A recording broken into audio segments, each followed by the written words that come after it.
Hi, welcome to the podcast. I'm Nolan Howe with InfoPro Learning, and joining me today we have CEO of InfoPro Learning, Shiraj Malik. We have about a 20-minute or so podcast in store for you. We're going to be talking everything about OKRs, or objective and key results, for those that aren't familiar. We're going to dig right into it, but again, thanks, Shiraj, for joining us. It's a pleasure to have you on the call today. Thank you, Nolan. Thanks for inviting me. Of course. So, OKRs are something that you implemented with our company, and I remember when you first actually called me and said, "Nolan, I just learned about these OKRs. You have to find out about them."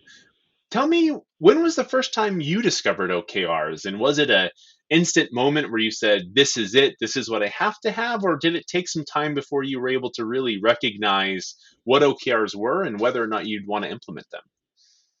Yeah, absolutely. That's a great question. So, 6 years back, I was going through thinking about performance management and goal setting for our organization. And like most business leaders and most businesses, they have some sort of matrices or performance management tool that they use. I was thinking about more accountability. I was thinking about how can I make them more agile. I was thinking about how the process allows me to see what my team members 2 to 3 layers down below are doing to achieve certain goals. And so while I was thinking about these things, I got an invite to be present in a meetup which was about OKRs, and that's how I came to know first about objectives and key results. And the moment I heard about it, it sort of brought all these good things together in one framework and gave me ability to think about these things in a more unified manner. And that's where I learned about the powers of OKR and immediately decided to implement it. Yeah, and so tell me a little bit about that. You must come across these, and I know that you read a lot. You're constantly reading, books, posts, papers, magazines. You consume information across everything. And there's so many frameworks out there that are supposed to transform businesses. This is a question I think, quite regularly is what was it about OKRs that made me think about it? But for you, what made it different? What made you think this is not just going to be the flavor of the month for us? This is going to be, the operating system for our company. Yeah, that's a good question. When we did our goal setting, we were looking at the year, and then we were looking at what do we want to do in terms of mostly lag indicators every quarter. And so what used to happen is if we met a lagging indicator, that's great. If we didn't, then we didn't have any time left to influence the outcome of a lag indicator. So when I learned about OKRs, few things stood out for me. One, it gave me ability to think about what is important now as against Mm. what is not important. Second, it allowed me to break the total goal into parts, distribute it to my team, and make sure everyone is aligned. Like it's like rowing the boat in the same direction, with the same momentum. And third, I really felt good about the fact that it focused on matrices which were leading indicators that we could influence. It allowed my team to have more audacious goals and make changes once in a quarter or the period we had. But most importantly, it also gave me a framework to establish certain business rhythms, not just in making sure everyone is accountable to their goals, but also business rhythms to recognize team members, Mm. keep employees more engaged, rhythms which we call as battle rhythms to problem solve as against just do status checking. And those were the things that really brought it together for me. Right. And when you implement OKRs, and your journey is quite an interesting journey, when it comes to OKRs. I think everybody as I've kind of been with this journey with you throughout the years, I found that we definitely have taken a journey to get to OKR Mecca, if you would. And I think we're not even there. And I think that's part of the maybe the beauty or curse of OKR. But your story is so fascinating because you didn't just take the natural OKR approach of, okay, everybody does these on Excel sheets, and then, oh, let me go out there and find a tool. You went a little bit different than that. Tell me about how your journey from OKRs, from your starting in Excel sheets, but you didn't necessarily go out there and buy a tool now, did you?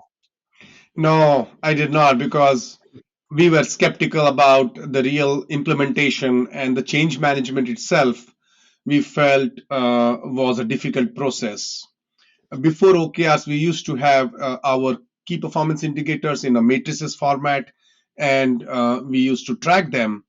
And when we started looking at the OKR framework, I wanted to make sure that especially my leadership team gets it right, and they become the champions for their team members, and that helped us in organization wide adoption. So my first step was to make sure the leadership team really buys into the concept.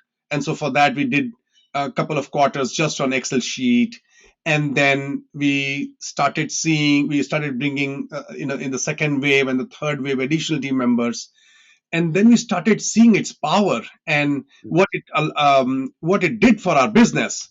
And that's when we went completely other way and actually invested in building a platform or a tool. And we said, well, if this is going to help us, we might also help other businesses to benefit from it. And that's the story of how Unlock OKR took shape and its birth. Great. Now, obviously, I don't think your advice to every company would be to go out there and build a tool, especially now that we've built the tool that we think they should be using. But what advice would you give to other CEOs who, maybe are grappling with, I need to create some type of consistency in my company. I need to, especially now with everybody being remote, I need to have a way to transform our company and get everybody on the same page and make sure that they're working in the way that you want them to be working. So what advice do you have to these other CEOs, or maybe department managers who also fell in love with OKRs and they're trying to seed it up through their organization? What advice would you give to these people? Yeah, let me answer the first comment you made. The reason we chose this route of building the platform was because we are a workforce transformation organization. We work at the intersection of learning, workforce performance, and technology. So we had the resources and the capability.